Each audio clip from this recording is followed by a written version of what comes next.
Olá a todos, bem-vindos ao 14º episódio do 4 em Linha. Eu sou a Mariana, da Iniciativa Liberal de Oeiras. Hoje o nosso painel conta também com a presença do Bruno Mourão Martins, também da IEL Oeiras, com o Bruno Pinho, da IEL de Lisboa, e o Paulo Chaves, da IEL Cascais. E antes de anunciar os temas desta semana, vou só relembrar que está em curso a recolha de assinaturas para a candidatura do Tiago Maia à Presidência da República. A ficha, bem como toda a informação, está disponível no site. Assinem, peçam aos vossos amigos e familiares para assinarem também. Há várias formas de fazerem chegar a ficha ao destino e podem sempre vir ter connosco a um dos nossos eventos para a entregar. E hoje temos 3 temas que vamos abordar ao longo do nosso programa. O primeiro tema, Costa e Medina na lista de honra da candidatura de Luís Filipe Vieira à presidência do Benfica, as novas regras para os funcionários públicos e também a resolução do Governo relativamente ao estabelecimento Elefante Branco. E, para abrir as hostilidades, vou então passar a palavra ao Bruno Pinho. Bruno, força. Olá, obrigado, Mariana. Olá, Bruno, também, e olá, Paulo. Vamos lá começar então com o nosso 14º episódio. É um milestone importante. Espero que façamos muito mais destes. Bom, mas como estava eu a dizer, ou como disse a Mariana, a gorda que eu trouxe hoje é o tema do António Costa, bem como o Fernando Medina e também como dirigentes de outros partidos fazerem parte da comissão de honra do Luís Filipe Vieira. E queria começar por dizer que isto não é um tema de clubes, nem é um tema de futebol. Eu não sou adepto de futebol, eu não percebo nada de futebol, não tenho nenhum clube, não sigo. Para vocês terem uma ideia, os nomes dos jogadores que eu conheço é tipo o Ronaldo, o Pelé, o Eusébio e pouco mais, ok? Portanto, isto é o meu nível de conhecimento futebolístico. Este comentário não é sobre o Benfica.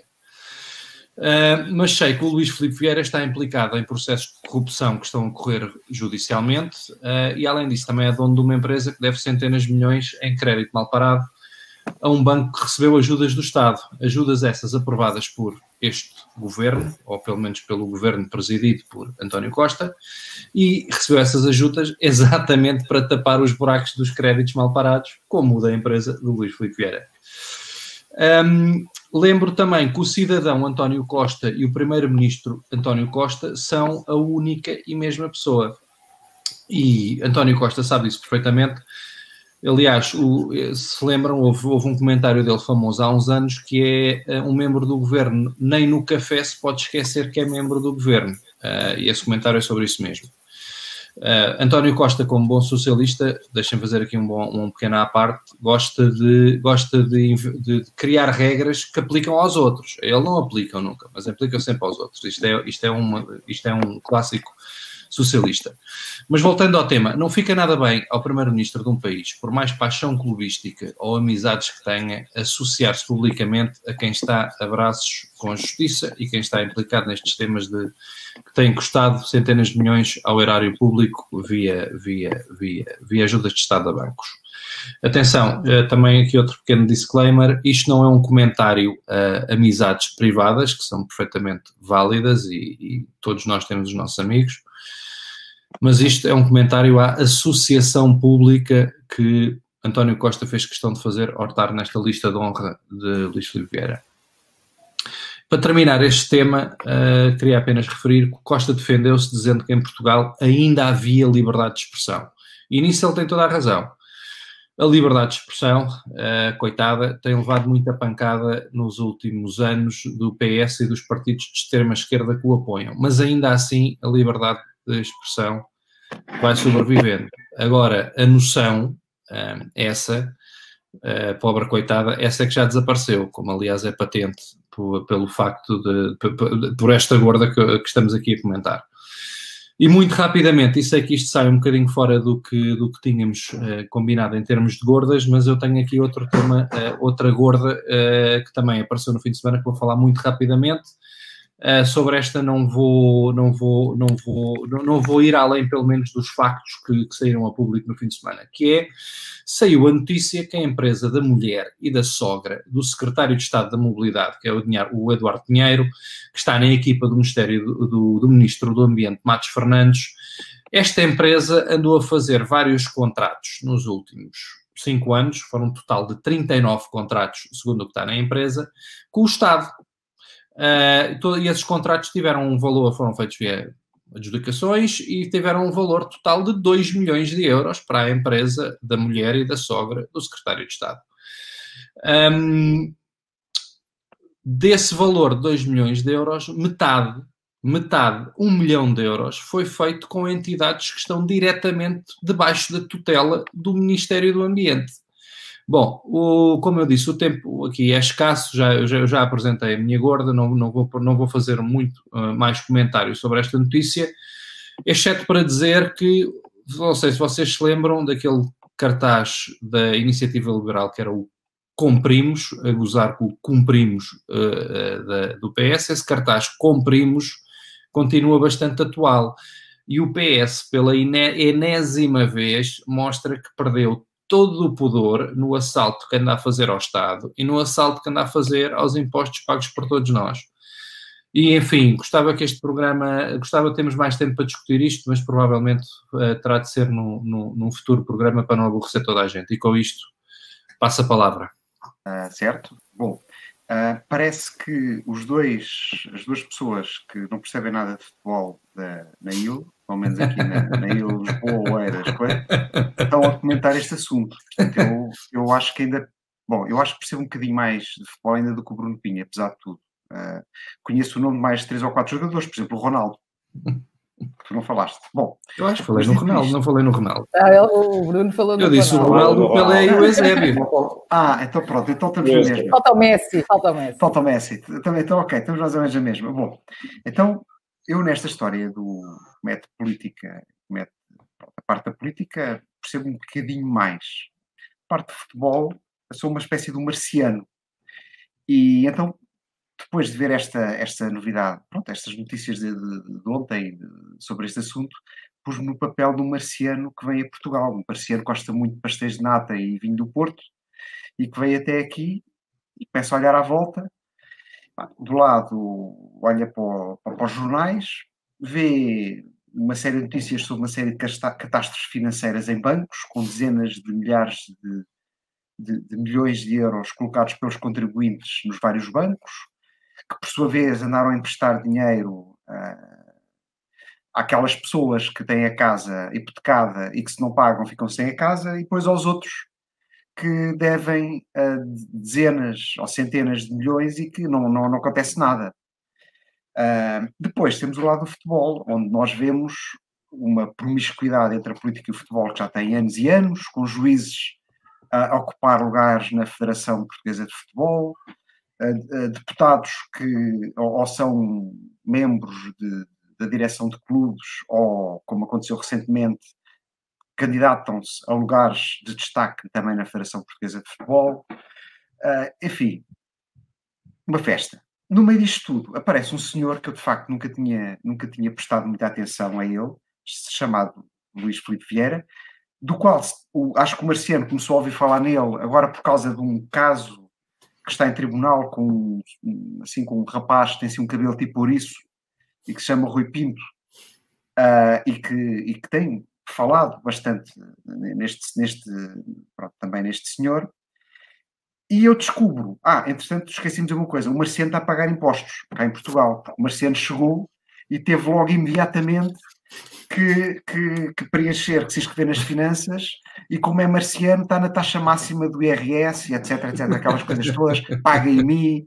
Portanto, o marciano está muito chateado com a questão dos impostos. Portanto, veio comer um pastel de nata e beber um vinho do Porto e pimba logo, até em cima. Saiu-lhe caro. Eu mais valia ter ido comer, sei lá, beber cerveja para a Holanda ou qualquer coisa assim. Bom, então ele descobre que o tal senhor Luís Filipe Vieira é um dos donos, ou é o dono de uma empresa que tem um crédito mal parado de 700 milhões de euros ao novo banco, dos quais mais ou menos 200 milhões já foram apagados. Ou seja, o Marciano descobriu que uma parte dos impostos que ele está a pagar ao Estado já lá foram para tapar um dos buracos do novo banco, sendo isto um buraco. E no meio disto tudo, o Marciano, que já estava bastante espantado com isto tudo, coitado, o Marciano tem que ter um ataque quando descobre que o primeiro-ministro do país e o presidente da maior Câmara Municipal do país, de repente, no meio deste contexto todo, decidem fazer parte de uma comissão de honra do Sr. Luís Filipe Vieira, que se vai candidatar contra várias outras pessoas, mas não, eles decidiram apoiar aquele candidato em concreto para essas eleições. E pronto, e é isto. E o Marciano neste momento está a ver como é que está em Marte e como é. A Vênus é assim mais quente, portanto ele provavelmente se calhar vai para Vênus. Tem umas palmeiras, uns daiquiris, mas já se registou nas finanças e mesmo assim onde arranjar a maneira de ir lá cobrar. Né? Eu acho que ele vai pedir aquela coisa de não residente, estás a ver? De estatuto não residente, e passa lá 4 meses e pronto. Mas olha, dou-te mais 2 notícias para o Marciano, uma má e uma boa. A má é que efetivamente houvesse perdão da dívida do novo banco, etc. E nós ouvimos já no passado em que não ia haver mais empréstimos a clubes de futebol, o BCE era a mesma coisa, etc. E, no entanto, há relativamente pouco tempo, o novo banco fez uma nova linha de crédito ao Benfica de 28 milhões, creio. Portanto, é uma má notícia para o Marciano que, ao que parece, aquilo que não se ia fazer, não se podia fazer, ao que parece, continua-se a fazer. Portanto, é mais um ponto. Coincidência, não é? E logo no novo banco e logo ao Benfica. E não tem nada contra o Benfica, atenção, pelo contrário. Eu também não percebo muito de futebol, mas não tem nada contra isso.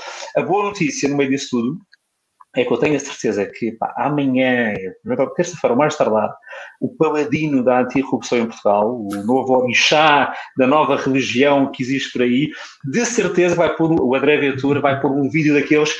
André Ventura arrasa Costa a bater no apoio ao Luís Filipe Vieira. De certeza, ele está a preparar o script para fazer uma coisa dessas, aí a bombar, tipo aqueles vídeos que ele põe com aqueles tipos grandes, arrasa Costa no apoio ao Benfica. De certeza que ele está a fazer. Eu vou ficar sentado à espera desses vídeos. Eu sempre contigo com o Marcelo, pronto, ficamos à espera, mas pronto.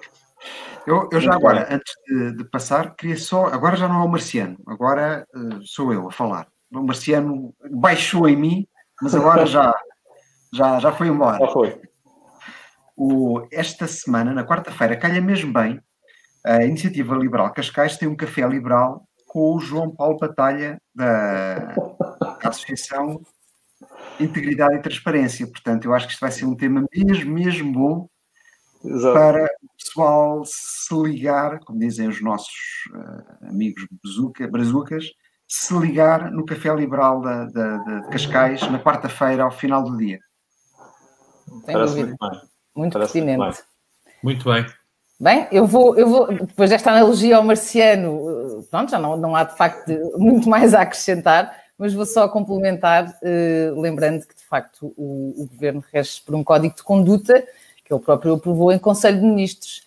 E um desses artigos que eu vou agora ler, que é o artigo 4º, parece-me ser também bastante pertinente para este momento, diz assim: no exercício das suas funções, os membros do Governo devem abster-se de qualquer ação ou omissão exercida diretamente ou através de interposta pessoa que possa objetivamente ser interpretada como visando beneficiar indevidamente uma terceira pessoa singular ou coletiva. Pronto. E, de facto, o meu espanto aqui no meio disto tudo é o facto de virem com argumentos de liberdade de expressão, que para mim é de uma enorme desonestidade. Porque o que está, de facto, aqui em causa é integridade e transparência no exercício de cargos públicos. E não faz qualquer sentido o Primeiro-Ministro e o Presidente da Câmara Municipal de Lisboa apoiarem um candidato à presidência de um clube de futebol e ainda terem a lata, desculpem, não arranjo outra expressão, de acharem que isto é estar a exercer o seu direito à liberdade de expressão, que não estão, de facto, estão sim em claro incumprimento deste mesmo Código de Conduta e a dar continuidade a uma enorme promiscuidade entre o futebol e a política, que deve ser não só fortemente condenada, como inclusivamente impedida. E vou aproveitar que o Bruno falou na questão do Secretário de Estado da Mobilidade para dizer que, de facto, não consigo já sequer ficar admirada, porque o governo PS é pródigo nestas trapalhadas que, no fundo, beneficiam sistematicamente as pessoas do seu círculo íntimo, tanto familiar como de amigos. E, no fundo, fazem códigos de conduta porque fica bem. Pronto, no fundo, isto fica bem, porque no fim do dia eles são os primeiros a incumpri-los. E pronto, é só deixar esta notinha relativamente a este Mariana, é que isto bate um bocadinho com o que eu estava a dizer há bocado. Eles são prolíficos a criar regras e regrinhas e códigos e condutas, não sei, mas aplicam aos outros. A nós, do Partido Socialista, exatamente. Não aplica para vocês. Tipo, o próximo governo, se não for socialista, vai ter de cobrir aquilo à rista. à risca. Mas os socialistas, enquanto Para eles eles matam, nunca. não há problema. Lá está, cumprimos, cá está. Desculpa, já agora, epa, estamos a alongar-nos aqui um bocadinho no tempo, mas eu lembro, neste tema do secretário de Estado, verdade seja dita, ele declarou ao Tribunal Constitucional, onde é obrigado os políticos fazerem as suas declarações de interesses, ele declarou, efetivamente, que a mulher tinha os 10%. Esqueceu-se a dizer que a sogra, mãe da mulher, tinha 55% da empresa, mas pronto, não, também isso também não há problema algum. E dizem que há problemas com as sogras. Exato. Pois. Muito bem. Bem, então, para continuarmos, vou então passar a palavra para o Bruno Mourão Martins, que nos vai trazer aqui esta gorda relativamente ao estabelecimento Elefante Branco. Muito bem. Hoje vamos falar de elefantes brancos, não os elefantes brancos que o Alpino já nos habituou a ver em Oeiras, este muito mais interessante. Portanto, nós estamos no nível 9 de 2020, portanto, as bizarrias continuam, para quem chama de bizarro, e as bizarrias continuam. E, para quem não sabe, o Elefante Branco é um bar icónico de Lisboa, onde se incentiva os afetos. E, curiosamente, é este bar icónico que vem, no ano de 2020, defender o Estado de Direito e combater aquilo que é os abusos do governo, ou deste governo socialista, que continua a impor um conjunto de abusos nesta fase da pandemia. Só para vos dar aqui uma nota muito rápida do que é que aconteceu e do que é que este governo fez a seguir. Basicamente, o Elefante Branco pôs uma providência cautelar contra o governo, em que, e que foi aceito pelo Tribunal Administrativo e Fiscal de Lisboa, em que alegava que o espaço de diversão noturna, como também acontece com as discotecas, deveriam poder funcionar até às 4 da manhã e que a lei que era a decisão do governo que impedia os espaços estarem abertos até essa hora, basicamente tinha um conjunto de questões inconstitucionais e que o governo não podia impor ao espaço, aos bares e às discotecas, o impedimento de funcionar enquanto bares e discotecas e ter que funcionar como pastelarias ou cafés e ter que fechar até às 8 da noite e tudo mais. A providência cautelar foi aceita. Basicamente, o Tribunal aceitou que pudesse haver espaço, efetivamente, para essa inconstitucionalidade do Governo em legislar sobre esta matéria e deixou espaço para que o Governo se pronunciasse, dentro dos prazos legais,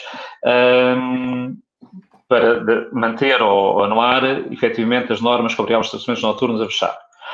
O que é que dar a nota também que o espaço tem funcionado como restaurante e basicamente tem funcionado e tem refeições e tem funcionado como restaurante durante esta fase e tem estado aberto até à meia-noite, à semelhança dos outros restaurantes. O que é que o Governo faz? No dia a seguir, aprova em Conselho de Ministros, aprova uma resolução em que impede a providência cautelar que foi interposta pelo espaço de diversão. E, basicamente, alega interesse público e isso significa que tem efeitos imediatos e que as normas que, basicamente, que estavam a ser impugnadas pelo espaço de diversão voltaram a entrar em vigor. Ponto aqui. Nós estamos no meio de uma pandemia, estamos a resolver um conjunto de situações, há cuidados, têm que continuar a existir, há questões de saúde pública que têm que continuar a existir, não está em causa. Mas também não podemos limitar tudo o resto da economia e impedi-la de funcionar. Ou seja, e o vírus, ao contrário do que este governo nos faz querer acreditar, não é esperto o suficiente de saber que até às 8 da noite pode atacar e depois das 8 da noite já não pode atacar, ou se estivermos a comer então o vírus já não ataca, ou se estivermos a beber então ataca. E há aqui um conjunto de regras que são completamente sem nexo, para não dizer que são perfeitamente imbecis, que estão a afetar efetivamente os empresários, estão a afetar efetivamente a economia. E sempre que alguém, neste caso foi um bar como o Elefante Branco, tenta usar os meios legais que estão ao seu dispor para poder defender aquilo que é a sua atividade e poder continuar a fazer o seu trabalho, porque é um restaurante, ou seja, tem os bares e as discotecas que representam uma fatia do espaço de diversão noturna que é importante. O Governo vem com resoluções, como se fez no dia a seguir, impede o Estado de Direito de funcionar, tem uma prepotência total contra os empresários e continua a fazer abusos constantes daquilo que é os seus direitos, os direitos funcionais das pessoas e das empresas. E é algo que já cansa, ou seja, já cansava há muito tempo, é algo que não devia sequer existir, nem sequer devia ser um tema de discussão, mas cada vez mais nós assistimos a esta prepotência por parte do governo de fazer este tipo de situações. E acho que é algo que tem que ser referenciado e que temos que nos opor de forma constante a este tipo de situações. Eu antes de entrar mais a fundo no comentário ao que tu disseste, Bruno, deixa-me só dizer, tu falaste que afeta a economia e afeta os empresários, mas abstraímos um bocadinho agora do objeto disto, mas acima de tudo afeta postos de trabalho, ok? Exato. Afeta, porque para cada empresário, não tenho a estatística, mas para cada um empresário deve significar vários postos de trabalho. Ao impedir a atividade de uma empresa ou de um empresário, está-se a impedir a atividade de vários postos de trabalho, ok? E aqui, pronto, é um exemplo um bocado irónico, estamos a falar do elefante branco, mas isto aplica a milhares de outras empresas, ok? Para este país fora. Isso era a primeira coisa que eu queria dizer. Entrando um bocadinho mais no teu comentário, apesar de estarmos numa pandemia, continuamos a morar num Estado de Direito. E num Estado de Direito há coisas que são permitidas, há coisas que não são permitidas. E acima de tudo, há uma coisa muito importante que é o balanceamento dos poderes. Temos o poder legislativo, temos o poder executivo e temos o poder judicial. E o que se passou com esta situação, que é um bocado caricata e anedótica, por toda a sua envolvente, mas o que se passou realmente aqui foi o poder executivo, a meu ver, como tu disseste, possivelmente, eu não sou constitucionalista, mas a meu ver, abusando da Constituição, pôs restrições em estabelecimentos privados, utilizando um mecanismo que, volto a repetir, a meu ponto de vista, não é constitucional, e aí já voltaremos, daqui a 30 segundos. Houve um tribunal, poder legislativo, que a petição de uma parte afetada disse, não, realmente isto é verdade, não pode ser feito. O governo não tem poderes para estar a impor esta restrição, e vai o governo e passa por cima do legislativo. Portanto, nós estamos a sair do Estado de Direito e estamos a entrar no Estado da República das Bananas, onde é o ditadorzito, estou a exagerar um bocado, mas é para aí que caminhamos com isto, ok? Como é que as coisas devem ser feitas? A Constituição tem mecanismos, e nós já sabemos quais são, pela primeira vez em 46 anos, foram ativados há 6 meses atrás. Há mecanismos que realmente permitem ao governo passar por cima de alguns direitos fundamentais que são temporariamente restritos. Isso chama-se o estado de emergência, ok? Mas mesmo esse estado de emergência, para ser aprovado, tem de ser o governo a recomendar, tem de ser o Presidente da República a recomendar, o governo também a dizer que sim, e tem de ir ao Poder Legislativo, tem de ser a Assembleia da República, 230 deputados eleitos por voto direto da população, tem de ser uma maioria a dizer que sim. Se essa maioria não dizer que sim, ou seja, aqui está os checks and balances do poder. A mim preocupa muito, como cidadão, que tenhamos um poder executivo que pensa que está, neste momento, por causa de uma pandemia, é verdade, é uma pandemia, precisa ser combatida, mas temos de utilizar os mecanismos legais que para isso existem. Não se pode passar por cima do Estado de Direito, e preocupa muito, como cidadão, ver estas atitudes do poder executivo, pensa que pode passar por cima de ditames do legislativo, exatamente contra os abusos do poder desse mesmo executivo. Isto é a parte mais séria do comentário. Agora, talvez entrando na parte menos séria, o que eu sugeria aos donos ou ao dono, não sei quem são, não sei se é um sócio ou mais um sócio do Elefante Branco, o que eu lhes sugerir é o seguinte: criar uma associação religiosa vai ser difícil, portanto, dado o tema, portanto, aí não vai, mas podem sempre criar uma associação política, e aí podem ter até 16 mil clientes dentro do Elefante Branco. Não sei se tem espaço para isso tudo, nem sei se tem clientela para isso tudo, mas isso é uma opção. A outra opção, talvez mais simples, é quando vender os seus serviços, venda carcaças. Aparentemente, na festa do Avante que ocorreu há uns dias, podia-se vender cerveja a seguir às 8 da noite, desde que se consumisse uma carcaça. Portanto, parece-me uma maneira simples de contornar esta proibição. Quem quiser pão, já sabe, às 3 da manhã, está aí perdido em Lisboa, com muita vontade de comer pão, pode ir ao Elefante Branco e pode também adquirir, além do pão, pode adquirir outros serviços. Hoje já pode fazer isso, mas é só até à meia-noite. Se vender alimentação, pode, mas é só até à meia-noite. O ponto aqui é estender até às 4 da manhã, cara, como é um espaço de diversão noturna. Uma casa de chá. Pode ser uma casa de chá. Uma casa de chá. Uma casa de chá. Olha, vim tomar o chazinho e a torradinha. Quer uma torradinha também. Só comentar o que estavas a dizer, que é um ponto que eu só queria reforçar, que é a figura do interesse público. Eu reconheço a figura e acho que a figura em alguns pontos é efetivamente importante. Agora, fazer uso e abuso do interesse público para querer justificar tudo o que quer que seja, degrides efetivamente a imagem daquilo que queres legislar, e é isso que nós não podemos permitir. Não basta todo o resto das situações que são completamente imbecis, só podemos fazer coisa a partir das 10 da manhã, só até às 8 da noite, e podes fazer isto, mas não podes fazer aquilo, podes estar num bar, mas não podes estar num restaurante, ou seja, ou podes estar num restaurante, mas não podes estar num bar, podes ir à pesca, mas não podes ir à caça, ou seja, há um conjunto de regras que não fazem sentido nenhum. E que não resolvem efetivamente esta pandemia. Se nós temos uma pandemia, tem que efetivamente ser resolvido, mas com coisas com bom senso e que com capacidade técnica para decidir e não propriamente decisões políticas arbitrárias baseadas em achismos, que é uma coisa que infelizmente, os governos socialistas já nos habituaram. É tudo um achismo. Mariana, eu, acima de tudo, como liberal, gosto de legislação baseada em racionalidade. Claro, é exatamente contra o que tu estás a dizer, Bruno, que é a legislação baseada em achismo, porque alguém acha que aquilo faz sentido e não tem um estudo, não tem pareceres técnicos, não tem estudos que corroborem isso. Bom, enfim. Mariana. E mais, o tema do Infarmed, desculpa, eu calmo a seguir. O último tema do Infarmed é que efetivamente tiveste o poder político a mandar calar os técnicos, não é?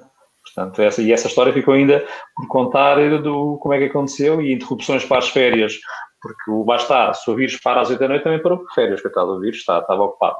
Portanto, temos essa questão também de poder político que sobrepõe tudo o resto. Este é um vírus muito sui generis, hein? Este vírus respeita as férias dos trabalhadores. Este vírus ataca concertos, mas não ataca eventos políticos nem eventos religiosos. Este vírus aparentemente ataca quem bebe cerveja, mas parece que quem come uma carcaça fica imune contra o vírus enquanto conversa. Enfim, é um vírus muito estranho, mas enfim, eu não sou virologista, mas isto deve ser um caso único na história da humanidade. Não, mas essa é que é a grande questão, é que de facto o governo continua a usar o argumento da pandemia para tomar decisões completamente arbitrárias e que não têm nexo nem qualquer base científica, porque se formos a ver, temos praias cheias de gente, centros comerciais cheios de gente, transportes públicos cheios de gente durante o dia. A partir da meia-noite ou da 1 da manhã, tudo em casa, porque, calma lá que vem aí a Covid atacar toda a gente. É um vírus notívago, é um vírus só ataca, é tipo um vampiro. Tipo, quando conseguirem tirar uma fotografia dele no microscópio, vai ter assim 2 dentes e é um vampiro que só ataca à noite, a luz do sol. Acho que ele veio de morcegos, precisamente. Olha, you're on to something. Portanto, isto de facto não faz muito sentido e dá quase a ideia de que ou de facto as pessoas só ficam doentes à noite ou só se conseguem implementar medidas sanitárias durante o dia. Portanto, à noite também não se consegue limitar o número de pessoas dentro dos espaços ou obrigar ao uso de máscaras, etc. Portanto, isto não faz, a mim pessoalmente não me faz qualquer sentido esta arbitrariedade de critérios dia versus noite. Mas pronto, é o que temos. E vou então, para terminar, passar então a palavra ao Paulo Chaves, que nos vai trazer o tema dos funcionários públicos, da função pública, e vai-nos também no fim apresentar o tweet da semana.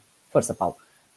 Obrigado, Mariana. Bom, no dia 10 de setembro de 2020, o Público publicou uma notícia que dizia Covid-19, funcionários públicos podem ser colocados em outro local de trabalho.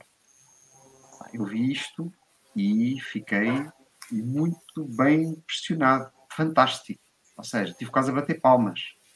Mas depois pensei, espera aí, mas calma aí. Portanto, 10 de setembro, ora isto começou mais ou menos ali 10 de março, portanto, contei pelos dedos, 6 meses. Ó diabo. Então, só ao fim de 6 meses é que eles tomam esta decisão, um bocado estranho. Pois, entretanto, também comecei a ler os jornais e comecei a ver que esta medida, que se calhar, há uma série de sindicatos que já estão a reclamar e se calhar não vai dar em nada. Portanto, o meu entusiasmo inicial foi diminuindo. Bom, a questão é, nós temos milhares de funcionários públicos em casa desde março, com salário integral, mas sem estar em teletrabalho. E não estão em teletrabalho porque muitos destes que estão em casa ainda não têm competências digitais, portanto não conseguem ficar em teletrabalho. Ao mesmo tempo, durante estes meses todos, nós precisamos de centenas de pessoas, nomeadamente assistentes operacionais, nas escolas a tomar conta das crianças, nos lares a tomar conta dos idosos, nos hospitais a fazer apoio operacional e na DGS a fazer o rastreamento dos surtos Covid.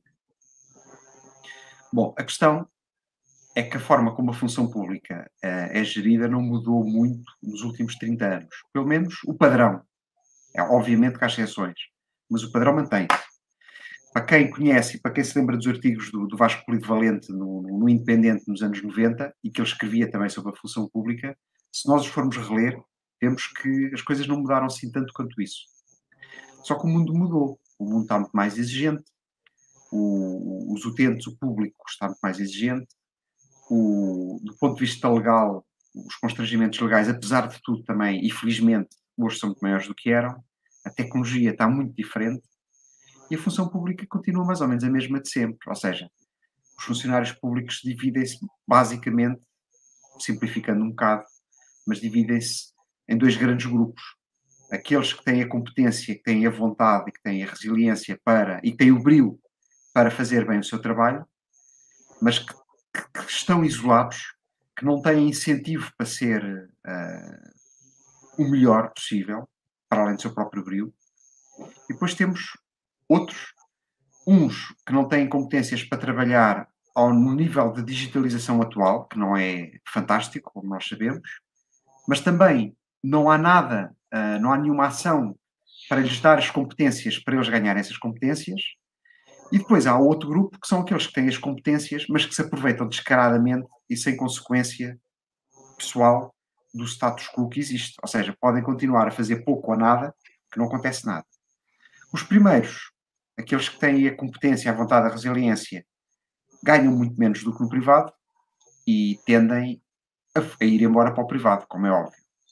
Os outros, o outro grupo, ou pelo menos aquele grupo das pessoas que à partida têm menos competências, é um grupo que ganha muito mais do que pessoas com qualificações equivalentes no privado e que, obviamente, não quer sair da função pública. Portanto, é um ciclo vicioso que os políticos ignoram, assobiam para o lado. A função pública é o que nós temos em Portugal mais parecido com uma sociedade comunista, em que são todos muito iguais uns aos outros.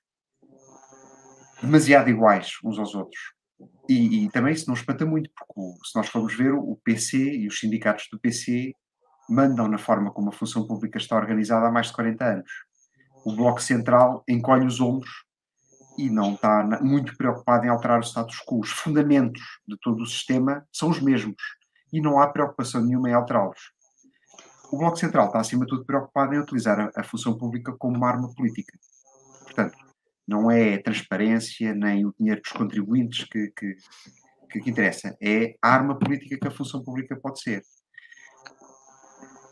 Na minha opinião, isto vai mudar quando os eleitores e os contribuintes perceberem que têm que ser muito mais exigentes com a qualidade dos serviços, têm que ser muito mais exigentes com a transparência, têm que ser muito mais exigentes com a forma como o seu dinheiro é gasto na função pública. E o dinheiro que colocam lá versus aquilo que retiram. E, obviamente, esta questão de o Estado estar 6 meses para tomar medidas que deviam ter sido tomadas na semana a seguir ao início da pandemia, é um sinal. Bom, um exemplo que eu quero dizer-vos de que queremos, aquilo que acabei de dizer, está na IL de Cascais. A Iniciativa Liberal de Cascais quer ser consequente com este aumento de exigência e vai fazê-lo com a Câmara Municipal de Cascais. Nós tivemos há uma semana ou duas, na TVI, a Ministra da Justiça a dizer que a Lei 26 de 2016, a Lei da Transparência, permitiria praticamente ter acesso a toda a informação relevante sobre aquilo que acontece na função pública. Pois bem, nós vamos testar se é exatamente assim. Nós e El Cascais vamos testar se é exatamente assim. Vamos fazer um check o mais apertado possível à forma como a Câmara Municipal de Cascais gasta o seu dinheiro e vamos mostrar aos cascalenses o que encontrarmos. E tendo em conta, e não esquecendo, que a Câmara Municipal de Cascais tem uma das taxas de IMI mais altas da região de Lisboa. E daqui passo para o tweet da semana, que tem exatamente a ver com isto. Bom, o tweet da semana, e já agora relembro que todos nós podemos, ao longo da semana, apresentar tweets que podem depois ser considerados tweet da semana no 4 em linha seguinte, desde que se coloque o hashtag 4L tweet da semana em minúsculas. Mas nesta semana nós escolhemos um tweet da Iniciativa Liberal Cascais que diz o seguinte: sabes onde é gasto o teu IMI? Acompanha a campanha nas nossas redes e assina a petição para a redução da taxa de IMI em Cascais. E depois apresenta portanto, um caso concreto, cuja informação foi recolhida no portal de compras do Estado e que refere que a aquisição de serviços de desenvolvimento de uma web app para donativos no âmbito de Covid-19. Isto no município de Cascais, 2020. 46 mil euros para a aquisição dos serviços. Donativos angariados, 5.459 euros. Pronto, este é apenas o primeiro de uma série. Nós temos nos divertido imenso a encontrar outras, e vamos agora, todas as semanas, vamos mostrar uma coisa destas. E, obviamente, nós aqui estamos basicamente a fazer uma pergunta ao Sr. Presidente Carlos Carreiras: o que é isto? E qual é o racional por trás disto? É apenas isto que nós queremos. É que ele nos explique. Portanto, 46 mil euros mais IVA gastos pela Câmara Municipal de Cascais via adjudicação direta, eu acho, não é, Paulo? Corrige-me se eu estou errado.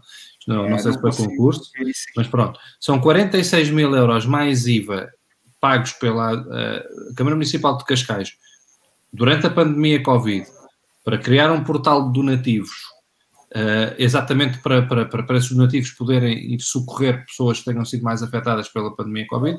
A Câmara Municipal de Cascais gastou 46 mil euros mais IVA para recolher 5.500 euros. É um investimento em férias. Eu vou pedir à produção para pôr aqui talvez uma cara de um palhaço a rir-se. É a única coisa. Não é, aqui, um palhaço aqui a rir-se. Uma coisa destas é isto. É o circo, é a palhaçada. Estamos literalmente no circo, sem dúvida. Não faz sentido nenhum. Tu não viste o business plan? Aqui é uma recolha de donativos a 10 anos, porque é para funcionar. Pá. Eles estão a ser previdentes. Então espero que esta pandemia dure muitos anos. Dure muitos anos, exatamente. Exato. Quanto mais anos durar, mais adjudicações diretas podem fazer. Mas olha, Paulo, porque tenho a dizer parabéns à Iniciativa Liberal de Cascais. Há muita gente que de fora da Iniciativa Liberal, pronto, segue o trabalho do João Coutinho no Parlamento e vê os nossos cartazes bonitos aí em algumas rotundas do país e pensam que a IEL é aquilo, pronto, é o trabalho parlamentar e é um outro cartaz bonito, e na verdade a IEL hoje em dia é um partido com mais de 1.000 e tal pessoas espalhado pelo país inteiro, a trabalhar muito descentralizadamente a nível de conselhos com os núcleos. Nós aliás aqui somos membros de 3 núcleos diferentes. Eu sou de Lisboa, o Bruno e a Mariana do Oeiras, e os núcleos têm pessoas capazes que estão dedicadas a isto, estão a trabalhar descentralizadamente nas temáticas locais para fazer propostas para melhorar a vida dos cidadãos a nível localmente e descobrir estas. Enfim, não vou ser deselegante para descobrir estas palhaçadas que os nossos governantes gostam, quer os centrais, quer os locais, gostam de fazer connosco e com o dinheiro que tanto nos custa a todos os portugueses. Este dinheiro tanto nos custa a ganhar. Mas parabéns, Paulo. Obrigado. Parabéns, Paulo. Obrigado. Muito bem, e então chegamos assim ao fim de mais um 4 em linha. Só me resta agradecer aos meus colegas e também a todos que nos estão a ver. E já sabem, para a semana estamos cá novamente e esperamos contar convosco também. Até lá e boa noite. Boa noite. Boa noite.